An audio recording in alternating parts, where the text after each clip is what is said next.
नमस्कार दोस्तों, academic warriors के यूट्यूब चैनल पर आपका स्वागत है।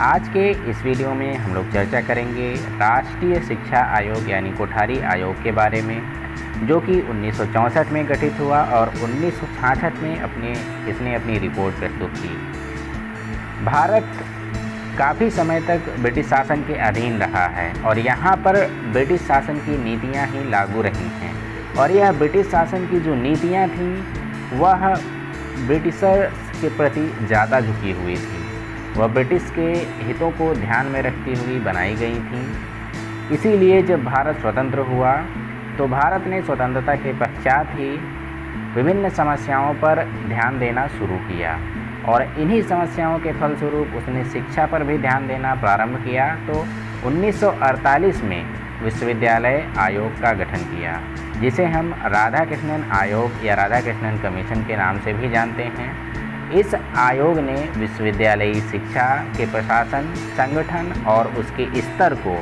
ऊंचा उठाने संबंधित अनेक सुझाव दिए। उसके अनेक सुझावों का क्रियान्वयन भी किया गया, जिससे उच्च शिक्षा में कई सुधार हुए। उसके फलस्वरूप 1952 में माध्यमिक शिक्षा आयोग का गठन किया गया, जिसे हम मुदालियर आयोग के नाम से भी जानते हैं। इस आयोग ने तात्कालिक जो माध्यमिक शिक्षा के दोष थे उनको उजागर किया और उनके पुनर्गठन हेतु विभिन्न सुझाव जो प्रस्तुत किए। इन सुझावों को कुछ जो राज्य सरकारें थीं उन्होंने इन सुझावों के अनुसार माध्यमिक जो शिक्षा थी उसमें परिवर्तन किया। इसके फलस्वरूप 1958 में महिला शिक्षा पर राष्ट्रीय समिति बनी, जिसे हम दुर्गाबाई देशमुख समिति के नाम से भी जानते हैं। इसके पश्चात 1961 में हंसा मेहता समिति बनी। इसके पश्चात भारत सरकार ने शिक्षा के पुनर्गठन पर समग्र रूप से सोचने के लिए और समझने के लिए देश भर में समान शिक्षण प्रणाली लागू करने हेतु एक आयोग का गठन किया,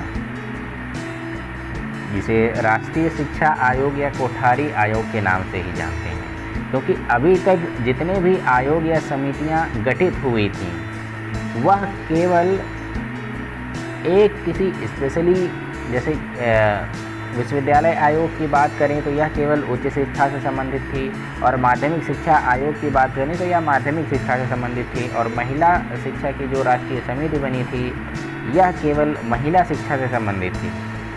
इसलिए किसी ऐसे आयोग की गठित करने की ज़रूरत थी जो सभी प्रकार की शिक्षा पर ध्यान दे, चाहे वह प्राथमिक शिक्षा हो, माध्यमिक शिक्षा हो या उच्च शिक्षा हो। सभी प्रकार की शिक्षा पर ध्यान देने के उद्देश्य से ही भारत सरकार ने राष्ट्रीय शिक्षा आयोग या कोठारी आयोग का गठन किया। इस आयोग का गठन 14 जुलाई 1964 को डॉक्टर D.S. कोठारी की अध्यक्षता में इस आयोग का गठन किया गया। इसके जो अध्यक्ष थे डॉक्टर D.S. कोठारी यानी दौलत सिंह कोठारी, इसी के नाम पर ही इसे कोठारी आयोग के नाम से जानते हैं। इस आयोग का गठन तो 14 जुलाई 1964 को हुआ था, परंतु इस आयोग का जो उद्घाटन है वह 2 अक्टूबर 1964 को नई दिल्ली के विज्ञान भवन में किया गया। इस आयोग के उद्घाटन के अवसर पर जो तत्कालिक राष्ट्रपति थे डॉक्टर सर्वपल्ली राधाकृष्णन, उन्होंने कहा कि मेरी यह हार्दिक इच्छा है कि कमीशन शिक्षा के सभी पहलुओं, प्राथमिक, विश्वविद्यालयी तथा टेक्निकल शिक्षा की जांच करे तथा ऐसा सुझाव दे जिससे हमारी शिक्षा व्यवस्था को अपने स्तरों पर उन्नत करने में सहायता मिल सके। यह जो आयोग था इसमें कुल 17 सदस्य थे, जिसमें से 11 सदस्य भारतीय थे और 6 विदेशी सदस्य थे। जिसमें ये जो विदेशी सदस्य थे उसमें USA, UK, USSR जिसे हम रसिया कहते हैं, और फ्रांस और जापान के सदस्य सम्मिलित थे। यह जो सदस्य थे वो उन्होंने देश भर का दौरा किया। देश में जितने भी प्रदेश थे और केंद्र शासित जो प्रदेश थे उनका इस सदस्य ने दौरा किया और 9000 लोगों का इंटरव्यू लिया। इन 9000 लोगों में सभी धर्मों के और सभी समाज के सभी वर्ग के लोग जो है सम्मिलित थे।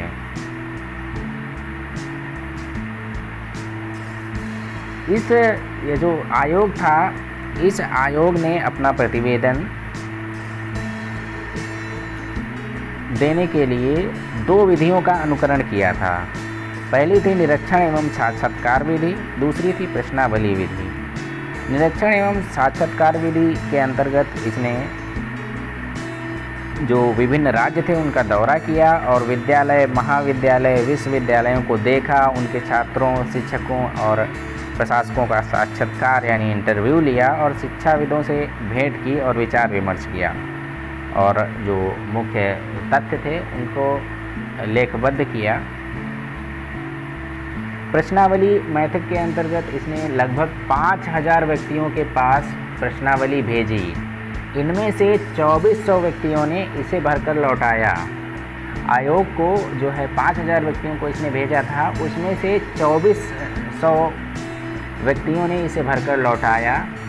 इन्हीं 2400 जो प्रश्नावली थी और जो इसने इंटरव्यू और ऑब्जर्वेशन किया था, उसी का इसने सांख्यिकीय विवरण तैयार किया और 29 जून 1966 को भारत सरकार के तत्कालिक शिक्षा मंत्री श्री MC छांगला के समक्ष अपनी रिपोर्ट प्रस्तुत की। यह जो रिपोर्ट थी वह 700 पन्नों की थी और यह प्रतिवेदन जो रिपोर्ट थी वह 3 भागों में विभाजित है। इसका नाम था शिक्षा एवं राष्ट्रीय प्रगति, एजुकेशन एंड नेशनल डेवलपमेंट। इसके मुख्य कार्यक्षेत्र क्या क्या थे? इसमें समान पाठ्यक्रम के जरिए बालक बालिकाओं को विज्ञान व गणित की शिक्षा दी जाए, क्योंकि पहले जो बालिकाएं थीं या लड़कियां थीं उनको गृह विज्ञान की शिक्षा दी जाती थी, उन्हें विज्ञान व गणित की शिक्षा से वंचित रखा जाता था। तो इस आयोग ने यह सुझाव दिया कि जो बालिकाएं हैं और बालक हैं सभी को एक समान शिक्षा यानी विज्ञान और गणित की शिक्षा दी जाए। सभी को एक समान जब पाठ्यक्रम होगा तो जो बालिकाएं हैं उन्हें समान अवसर मिलेगा और वह कुछ आगे बढ़ सकेंगी। और 25% जो माध्यमिक स्कूल हैं उनको व्यावसायिक स्कूल में परिवर्तित किया जाए। सभी बच्चों को प्राइमरी स्कूलों में या प्राइमरी कक्षाओं में मातृभाषा में शिक्षा दी जाए और माध्यमिक स्तर पर जो रीजनल लैंग्वेज हैं उनमें शिक्षण को प्रोत्साहन किया जाए। 1 से 3 वर्ष की पूर्व प्राथमिक शिक्षा दी जाए। 6 वर्ष पूरे होने पर ही पहली कक्षा में नामांकन किया जाए। पहली सार्वजनिक परीक्षा 10 वर्ष की शिक्षा पूरी करने के बाद ही हो। विषय विभाजन कक्षा 9 के बदले, जो कक्षा 9 में विषय विभाजन हो जाता है, वह उसके बजाय कक्षा 10 के बाद हो। जो विषय विभाजन है, जैसे किसी को साइंस लेना है, किसी को आर्ट्स लेना है, किसी को कॉमर्स लेना है, तो यह विषय विभाजन कक्षा 10 के बाद हो, जो कि पहले कक्षा 9 के बाद होता था। इसके बाद इसने बात की शिक्षा एवं राष्ट्रीय लक्ष्य यानी एजुकेशन एंड नेशनल जो गोल्स थे उसके बारे में बात की।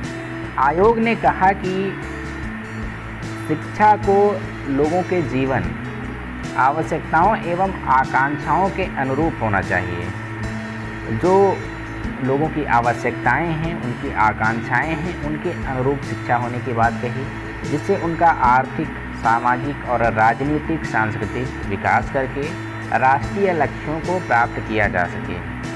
इस उद्देश्य की प्राप्ति के लिए इस आयोग ने जो है 5 सूत्रीय सुझाव दिए। वह 5 सूत्रीय सुझाव थे: शिक्षा द्वारा उत्पादन में वृद्धि करना, सामाजिक एवं राष्ट्रीय एकता का विकास करना, प्रजातंत्र की सुदृढ़ता, आधुनिकीकरण की प्रक्रिया में तीव्रता, सामाजिक, नैतिक एवं आध्यात्मिक मान्यताओं का विकास एवं चरित्र निर्माण। अगला था तो शिक्षा की संरचना और स्तर क्या होगा। तो शिक्षा की संरचना के लिए इसने बताया कि 1 से 3 वर्ष तक पूर्व विद्यालयी शिक्षा होगी, मतलब विद्यालय जाने से पूर्व जब 3 साल का जो बच्चा होता है वह विद्यालय पूर्व शिक्षा प्राप्त करेगा। और 4 से 5 वर्ष की जो शिक्षा होगी वह निम्न प्राथमिक शिक्षा होगी। और 3 वर्ष की उच्च प्राथमिक शिक्षा होगी। 2 या 3 वर्ष की निम्न माध्यमिक शिक्षा होगी। 2 वर्ष की उच्चतर माध्यमिक शिक्षा। विद्यालयी शिक्षा की संरचना संबंधी सुझाव दिए इसने कि सामान्य शिक्षा की अवधि 10 वर्ष रखी जाए और प्रारंभिक शिक्षा प्रारंभ होने से पूर्व 3 वर्ष तक पूर्व विद्यालय तथा पूर्व प्राथमिक शिक्षा का प्रबंध किया जाए। प्रारंभिक शिक्षा की अवधि 7 से 8 वर्ष रखी जाए तथा इसको 2 वर्गों में बांटा जाए। यह 2 वर्ग कौन कौन से थे, जिसमें पहला था 4 से 5 वर्ष का निम्न प्राथमिक स्तर और दूसरा था 3 वर्ष का उच्च प्राथमिक स्तर। निम्न प्राथमिक शिक्षा की अवधि 3 या 2 वर्ष की जाए। निम्न माध्यमिक स्तर पर सामान्य माध्यमिक शिक्षा के साथ साथ व्यावसायिक शिक्षा का भी आयोजन किया जाए, जिसके पश्चात जब व्यावसायिक शिक्षा का आयोजन किया जाएगा तो वह जब शिक्षित होगा तो वह किसी व्यवसाय में सम्मिलित हो सकेगा और रोजगार में किसी अपनी जीविका का निर्वहन कर सकेगा। इसीलिए जो शिक्षा है वह रोजगार परक होने की बात इस आयोग ने सुझाव की। उच्चतर माध्यमिक शिक्षा की अवधि 2 वर्ष की जाए। उच्चतर माध्यमिक स्तर पर 2 वर्ष की सामान्य शिक्षा तथा 1 से 3 वर्ष की व्यावसायिक शिक्षा की व्यवस्था की जाए। प्रथम सार्वजनिक परीक्षा जो बोर्ड परीक्षाएं होती हैं वह 10 वर्ष की विद्यालय शिक्षा के बाद ही ली जाएं, ऐसा सुझाव इस आयोग ने दिया। जो 10वीं की कक्षा है तथा विशिष्ट पाठ्यक्रमों की व्यवस्था जो है वह समाप्त की जाए। माध्यमिक स्कूलों में हाई स्कूल एवं हायर सेकेंडरी स्कूलों को सम्मिलित किया जाए। अगली जो प्रमुख बात की इसने की शैक्षिक अवसरों की समानता, मतलब जो अवसर हैं, शिक्षा का अवसर है वह सभी को समान अवसर प्रदान किया जाए। ऐसा इस आयोग ने सुझाव दिया कि शिक्षा के सभी पक्षों एवं शिक्षा के सभी स्तरों पर जो बालक बालिकाएं हैं उनको शिक्षा में जो असमानता व्याप्त है उसको समाप्त किया जाए। उन्नत वर्गों, पिछड़े लोगों, अछूतों तथा आदिवासियों और पहाड़ी जनजातियों की शिक्षा में जो असमानताएं व्याप्त हैं उनको समाप्त करके एक समान शिक्षा व्यवस्था लागू की जाए, चाहे वह ओबीसी हों, एससी एसटी हों या ऐसी कोई भी सुदूर क्षेत्रों में रहने वाले लोग हों या विभिन्न जनजातियां हों, सभी के लिए एक समान शिक्षा की बात कही गई इस आयोग के द्वारा। उस समय जब आयोग आया तो वह तृतीय पंचवर्षीय योजना थी और इस आयोग ने यह सुझाव दिया कि जब चतुर्थ यानी चौथी पंचवर्षीय योजना आएगी तब उस चौथी पंचवर्षीय योजना आने तक समस्त सरकारी एवं गैर सरकारी जो संस्थाएं हैं प्राथमिक शिक्षा को शिक्षण शुल्क से मुक्त कर दिया जाए, यानी फ्री ऑफ कास्ट जो है प्राइमरी एजुकेशन प्रदान की जाए। निम्न माध्यमिक शिक्षा को भी निःशुल्क बनाने का प्रयास किए जाएं। आगे के 10 वर्षों में उच्चतर माध्यमिक शिक्षा यानी हायर सेकेंडरी तथा विश्वविद्यालयी शिक्षा को आर्थिक रूप से जो कमज़ोर बच्चे हैं उनके लिए मुफ्त शिक्षा प्रदान की जाए। प्राथमिक स्तर पर बालकों को पाठ्य पुस्तकें तथा लेखन सामग्री बिना किसी शुल्क के वितरित किए जाए। मतलब जो प्राथमिक स्तर है तो बालकों को जो पाठ्य पुस्तकें हैं, बुक्स हैं और जो लेखन सामग्रियां हैं वह बिना किसी शुल्क के प्रदान किया जाए। माध्यमिक स्कूलों तथा कॉलेजों में बुक बैंक की व्यवस्था की जाए। माध्यमिक एवं उच्च शिक्षा संबंधी पुस्तकालयों में छात्रों के लिए पाठ्य पुस्तकों को पर्याप्त मात्रा में मंगाया जाए। शिक्षा के सभी स्तरों पर प्रतिभावान निर्धन छात्रों के लिए छात्रवृत्तियों की व्यवस्था की जाए, जिससे वह सभी के अनुरूप अपनी शिक्षा प्राप्त कर सकें। उच्च शिक्षा में 3 या उससे अधिक वर्ष का स्नातक पाठ्यक्रम हो और उसके बाद विविध अवधि के पाठ्यक्रम हों। यह सुझाव दिया गया। माध्यमिक विद्यालय 2 प्रकार के होंगे, जिसमें उच्च विद्यालय और उच्चतर विद्यालय सम्मिलित होंगे। कॉमन स्कूल सिस्टम लागू किया जाए तथा स्नातकोत्तर तक की शिक्षा मातृभाषा में दी जाए। शिक्षा की आर्थिक, सामाजिक व व्यावसायिक स्थिति सुधारने की बात की गई है। इसमें NCERT को मानक पुस्तक माना जाए, यह सुझाव भी इस आयोग के द्वारा दिया गया है। नए विश्वविद्यालयों की स्थापना और रिसर्च सेंटरों की स्थापना की जाए और कृषि शिक्षा के लिए, कृषि को बढ़ावा देने के लिए, क्योंकि भारत एक कृषि प्रधान देश है, तो कृषि को बढ़ावा देने के लिए विभिन्न प्रकार के जो कृषि विश्वविद्यालय हैं उनकी स्थापना, प्रत्येक राज्य में एक कृषि विश्वविद्यालय की स्थापना की जाए, ऐसा जो सुझाव है इस आयोग के द्वारा दिया गया। विद्यालय का पाठ्यक्रम की बात की गई। अगली जो बात है इसके अंतर्गत कि निम्न प्राथमिक स्तर पर मातृभाषा, क्षेत्रीय भाषा, प्रादेशिक भाषा में से कोई एक भाषा और गणित, पर्यावरण अध्ययन, विज्ञान, सामाजिक अध्ययन, इतिहास, भूगोल, नागरिक शास्त्र, कला, कार्य अनुभव, समाज सेवा, शारीरिक शिक्षा, नैतिक एवं आध्यात्मिक मूल्यों की शिक्षा की बात की गई। उच्चतर प्राथमिक शिक्षा में 2 भाषाएं, मातृभाषा एवं प्रादेशिक भाषा, हिंदी या अंग्रेजी, गणित और विज्ञान की बात कही गई। सामाजिक अध्ययन, इतिहास, भूगोल, नागरिक शास्त्र, कला, अनुभव, समाज सेवा, शारीरिक शिक्षा, नैतिक शिक्षा एवं आध्यात्मिक मूल्यों की शिक्षा। निम्न माध्यमिक स्तर पर 3 भाषाएं, जिसमें मातृभाषा, प्रादेशिक भाषा, अंग्रेजी या हिंदी, गणित, विज्ञान, इतिहास, भूगोल, नागरिक शास्त्र, कला, अनुभव, समाज सेवा, शारीरिक शिक्षा, नैतिक एवं आध्यात्मिक मूल्यों की शिक्षा। उच्चतर माध्यमिक स्तर पर कोई 2 भाषाएं या 3 वैकल्पिक विषय चयन करने की बात की गई। इसके अंतर्गत एक प्रमुख बात यह थी कि त्रिभाषा सूत्र दिया गया इसके अंतर्गत, जिसके अंतर्गत जो हिंदी भाषी क्षेत्र थे और जो नॉन हिंदी भाषी क्षेत्र थे उनके लिए जो पहला लैंग्वेज, जो उनकी रीजनल लैंग्वेज थी वह वो चयन कर सकते थे और दूसरी लैंग्वेज जो पहली लैंग्वेज से अलग होगी उसे वह चयन कर सकते थे और जो तीसरी लैंग्वेज होगी वह जो पहले वाली दोनों लैंग्वेज से अलग होगी उसे वह चूज कर सकते थे। इसलिए त्रिभाषा सूत्र का जो फार्मूला था वह कोठारी कमीशन द्वारा दिया गया। अगली जो प्रमुख बात थी वह अध्यापक शिक्षा के संबंध में इसने सुझाव दिया कि जो शिक्षा है उसको एक विषय के रूप में स्नातक एवं स्नातकोत्तर पाठ्यक्रम में पढ़ाया जाए, क्योंकि हम वर्तमान में BA और MA में पढ़ते हैं शिक्षा शास्त्र विषय को, उसको पढ़ाने का सुझाव कोठारी आयोग द्वारा दिया गया था। प्रत्येक प्रशिक्षण संस्थान में प्रसार सेवा विभाग की स्थापना की जाए।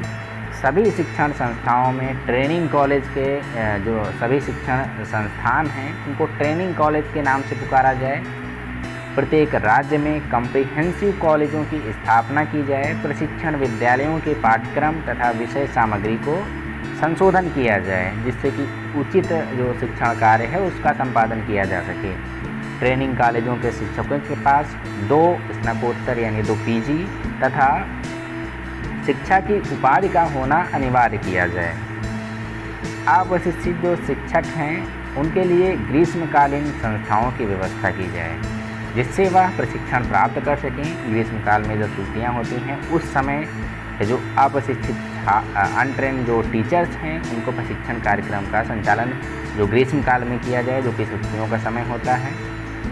प्रत्येक विश्वविद्यालय एवं कॉलेज में नए शिक्षकों के लिए नियमित रूप से ओरिएंटेशन पाठ्यक्रमों की व्यवस्था की जाए।